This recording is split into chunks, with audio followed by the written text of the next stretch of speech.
I'm back. एक second रुक जाओ। अब यहाँ से ना इंडिया में फुटबॉल फैंस की कमी नहीं है। रात के 1 बजे चैंपियंस लीग देखने वाले लोग हैं। वर्ल्ड कप के समय बंगाल और केरला की गलियों में ब्राजील और अर्जेंटीना के बड़े बड़े कटआउट्स लगाने वाले लोग हैं। सोशल मीडिया पर मेसी और रोनाल्डो के नाम पर घंटों बहस करने वाले लोग हैं। लेकिन जब बात इंडियन नेशनल टीम की आती है तो कुछ लोग एक लाइन बहुत आसानी से बोल देते हैं, इंडिया के पास फुटबॉल डीएनए नहीं है। सच में डीएनए नहीं है, यह हमारे सिस्टम ने उस डीएनए को इवॉल्व होने का मौका ही नहीं दिया। अगर डीएनए नहीं था तो मोहन बगान ने 1911 में British regiment east Yorkshire regiment को हराकर आईएफए शील्ड कैसे जीता। लोग इसे सिर्फ एक फुटबॉल मैच समझते हैं, लेकिन उस वक्त वो एक फ्रीडम मूवमेंट था। उस जीत ने पूरे देश को एक आत्मविश्वास दिलाया था। 1950s और 60s के दौर में कोच सैयद अब्दुल रहीम के अंडर इंडिया एशिया की फुटबॉल पावर हाउसेज में से एक था। 1951 एशियन गेम्स में गोल्ड, 1956 मेलबर्न ओलंपिक्स में 4th प्लेस, जहां इंडिया ने ऑस्ट्रेलिया को 4-2 से हराया था।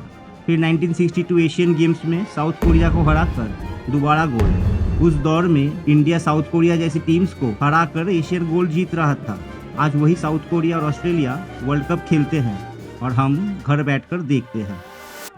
आज प्लेयर्स के लिए यूरोप में खेलना एक सपना है, लेकिन 1936 में जब इंडिया आज़ाद भी नहीं हुआ था, मोहम्मद सलीम स्कॉटलैंड के सबसे बड़े क्लब्स में से एक सेल्टिक एफसी के लिए ट्रायल देने गए थे और उन्होंने नंगे पैर खेलकर सेल्टिक एफसी के मैनेजमेंट को हैरान कर दिया था। स्कॉटिश न्यूज़पेपर ने उन्हें द इंडियन जगलर कहा। लोग उनके बॉल कंट्रोल के दीवाना हो गए थे। जब वो होमसिक होकर वापस आए तो सेल्टिक ने उन्हें कॉन्ट्रैक्ट ऑफर किया था, लेकिन उन्होंने अपना वतन चुना। सिर्फ सलीम साहब नहीं, 1960s में चुनी गोस्वामी के पास टॉटनहम हॉटस्पर्स के ट्रायल का इनविटेशन आया था, लेकिन चुनी जी ने इंडिया और मोहन बगान के लिए खेलना ज्यादा जरूरी समझा। तो बदला क्या? प्रॉब्लम डीएनए में नहीं आई, प्रॉब्लम आई एवोल्यूशन में।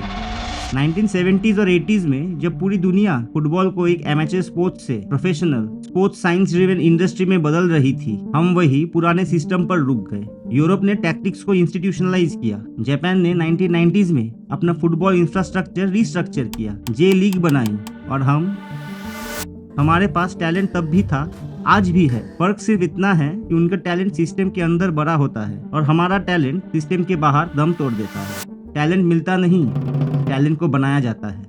लैज़लो पोलगार, जो ग्रैंड मास्टर जूडिथ पोलगार के पिता हैं, उनका एक सीधा सा मानना था, genius is made not born. उन्होंने अपनी तीनों बेटियों के साथ यही थ्योरी प्रूव करने की कोशिश की। उनकी बेटी जूडिथ पोलगार को दुनिया की सबसे बेहतरीन फीमेल चेस प्लेयर माना जाता है। पॉइंट सिंपल है, अगर बचपन से सही तरीके से ट्रेनिंग दी जाए तो टैलेंट को वर्ल्ड क्लास बनाया जा सकता है। फुटबॉल में भी यही होता है, जितनी जल्दी प्लेयर को हम खोज ले उतना बेहतर बॉल कंट्रोल, उतना बेहतर डिसीजन मेकिंग और वो मसल मेमोरी जो बचपन में नहीं बनती। लेकिन हमारे यहाँ स्ट्रक्चर्ड स्काउटिंग 12 साल के बाद ही शुरू होता है। फुटबॉल के हिसाब से तब तक बहुत देर हो चुकी होती है। लेकिन बात सिर्फ उम्र की नहीं, बात पैसे की भी है। एक प्राइवेट एकेडमी की fees, transport, tournament fees, boots, Shin guards, एक गांव का लड़का क्या करेगा? उसका परिवार क्या करेगा? कोई बच्चा रेडीमेड टैलेंट लेकर पैदा तो नहीं होता। जिसको जितनी जल्दी गाइडेंस मिलती है वो उतना ही टैलेंटेड दिखता है। इसीलिए अर्ली डिस्कवरी जरूरी होता है और इसीलिए स्कूल स्पोर्ट्स को सीरियसली लेना जरूरी है। पीटी पीरियड फ्री पीरियड नहीं होना चाहिए। पीटी पीरियड उतना ही जरूरी होना चाहिए जितना जरूरी मैथ्स का पीरियड है, क्योंकि स्कूल ही वो जगह है जहाँ एक अमीर और गरीब का बच्चा सेम ग्राउंड पर खड़ा हो सकता है। और हम वहाँ भी पीटी पीरियड को टाइम पास समझेंगे तो हम गरीब बच्चे को पहले ही कदम पर सिस्टम से बाहर ढकेल देंगे। और जब हम सिलेबस को प्रायोरिटी देकर स्पोर्ट्स को साइडलाइन करते हैं तो हम सिर्फ एक बच्चे का सपना नहीं मारते, हम ग्लोबल स्टेज पर हार मान लेते हैं। 2014 में आईएसएल आई, ब्रॉडकास्ट क्वालिटी बढ़ी, डेल पिएरो, रॉबर्टो कार्लोस, अनेलका जैसे बड़े बड़े नाम आए। लोगों को लगा बदलाव आएगा, लेकिन एक प्रॉब्लम थी। आई लीग पहले से थी, बजट छोटा था, इंफ्रास्ट्रक्चर उतना खास नहीं था, लेकिन एक फाउंडेशन था। आईएसएल ने उस फाउंडेशन को मजबूत नहीं किया, दूसरा दुकान लगा दिया।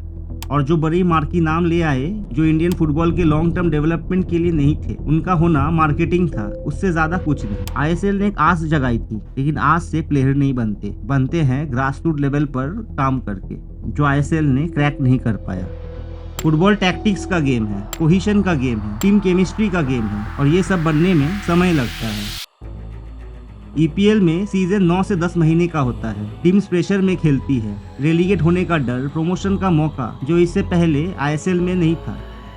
आईएसएल में अब प्रमोशन और रेलीगेशन का सिस्टम चालू होने वाला है, जो कि बहुत पॉजिटिव है, क्योंकि फुटबॉल में नीचे गिरने का डर जरूरी होता है। अगर एक छोटा क्लब कभी ऊपर आ नहीं सकता तो कोई उसमें पैसा क्यों लगाएगा। अब इंग्लैंड का एक क्लब देखिए, रेक्सम एफसी। जब हॉलीवुड एक्टर रॉब मैकेलनी और रायन रेनॉल्ड्स 2021 में रेक्सम को खरीदा, तब वो क्लब 5th डिवीजन में था, लेकिन उन्हें एक चीज दिखी, मौका मौका मौका मौका। अगर क्लब परफॉर्म करेगा तो वो ऊपर जा सकता है, इसीलिए उन्होंने पैसे लगाए और आज 2026 में रेक्सम 2nd डिवीजन तक पहुंच चुका है।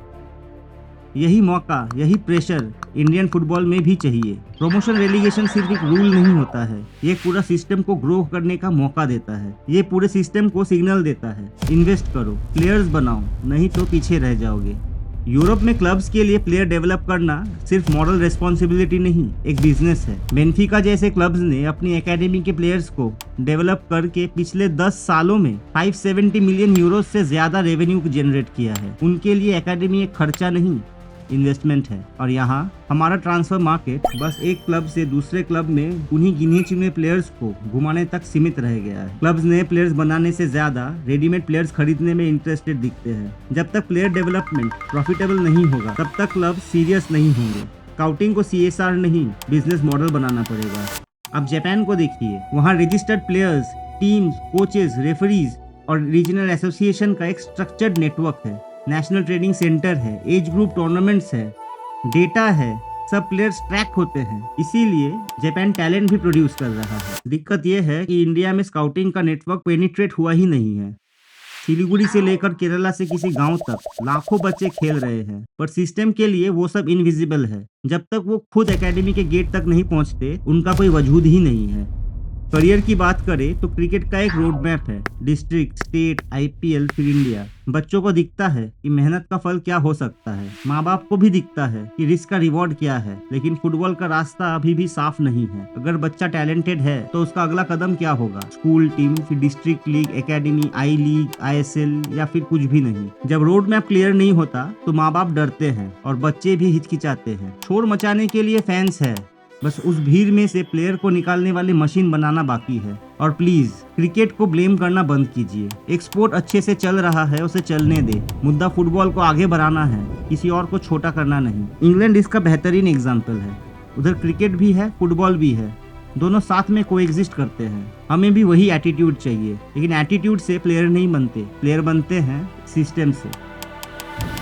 सालों से फॉर्मल स्ट्रक्चर कमजोर होने के कारण बंगाल फुटबॉल में एक पैरेलल इकोनॉमी खड़ी हो गई है। इसे कहते हैं खेप। मतलब सिंपल है, एक मैच के लिए प्लेयर को कैश देकर बुलाना, ऑर्गेनाइजर पैसा देता है, प्लेयर मैच खेलता है और अगले ही दिन वो किसी और डिस्ट्रिक्ट में किसी और टीम से खेल रहा होता है। सुनने में ये बस एक लोकल टूर्नामेंट लगता है, लेकिन यही टूर्नामेंट कल्चर आज फॉर्मल फुटबॉल को डायरेक्ट कंपटीशन देने लगा है, जो बहुत चिंता की विषय है। रिपोर्ट्स के हिसाब से बंगाल के ये लोकल टूर्नामेंट्स में फॉरेन प्लेयर्स को एक मैच के लिए 25 से 30 हजार रुपया मिल सकता है और नामचीन इंडियन प्लेयर्स को लगभग 15,000। अगर कोई प्लेयर रेगुलर खेप खेले तो महीने का 3 से 6 लाख आराम से कमा सकता है। और अब इसको कैलकाटा फुटबॉल लीग से कंपेयर कीजिए, एक फॉर्मल लीग जिसका इतिहास है, स्ट्रक्चर है, लेकिन रिपोर्ट्स के हिसाब से वहाँ एक प्लेयर को महीने का 75,000 से 1 लाख मिलता है, वो भी सिर्फ 4 महीने के लिए। तो प्लेयर क्या चुने, एक फॉर्मल लीग जहाँ पैसा लिमिटेड है, या खेप जहाँ कल का पैसा आज हाथ में होता है? यही वो मोड़ है जहाँ प्लेयर स्ट्रक्चर्ड फुटबॉल से निकल कर खेप की तरफ खींचे चले जाते हैं, क्योंकि पैसे सबको कमाने हैं। खेप से दिक्कत यही है कि इंजरी का रिस्क बहुत बढ़ जाता है। उबड़ खाबड़ ग्राउंड, कोई मेडिकल टीम नहीं, एक इंजरी और आपका करियर खत्म हो सकता है। सिर्फ वर्ल्ड कप का सपना देखने से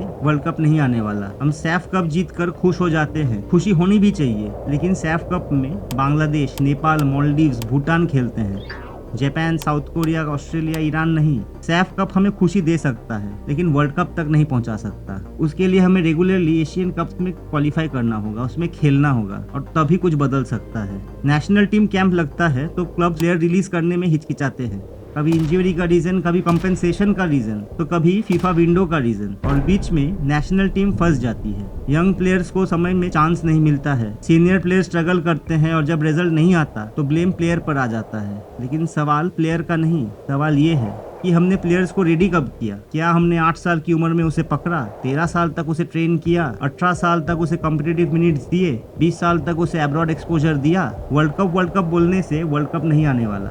वर्ल्ड कप तभी आएगा जब स्कूल ग्राउंड से नेशनल टीम तक एक सीधा रास्ता बनेगा, जब क्लब सिर्फ ट्रॉफी नहीं प्लेयर्स बनाएंगे, जब लीग सिर्फ एक एंटरटेनमेंट नहीं प्रेशर क्रिएट करेगी, जब नेशनल टीम को प्रायोरिटी मिलेगी और जब हम सैफ कप की छोटी खुशी से ज्यादा एशियन कप क्वालिफिकेशन की जिम्मेदारी समझेंगे। और फैसला हमें करना है, नहीं तो 2040 में भी हम वही होंगे, वर्ल्ड कप देखने वाली कंट्री, वर्ल्ड कप खेलने वाली नहीं।